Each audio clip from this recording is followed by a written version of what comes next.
ơi. Nào, nhanh lên, mẹ lút đút kìa. Siêu quá.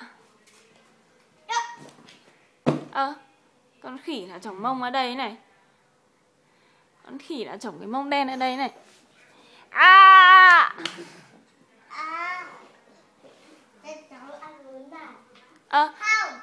Kìa, cháu lỉn đòi ăn kìa. Thôi mẹ lút lại đút luôn đi.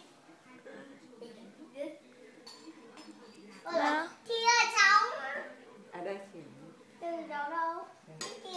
Nào, mẹ lút đút đi. Ôi giời, há to như cá mập chứ. Đấy, đây này, nhìn mẹ lút tự ăn đây này. Trời. Nào, nào.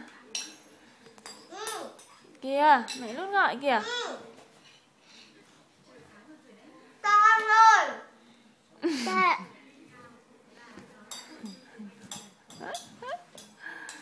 Bố ơi. Bố lìn ơi. Bố nhìn ơi. À, mẹ lút đút kìa. Rồi. Ăn miếng bé thế à? Lại hết rồi kìa. Chân vào. Tất cả cho chân vào. Lại, đến lượt mẹ lút một thìa.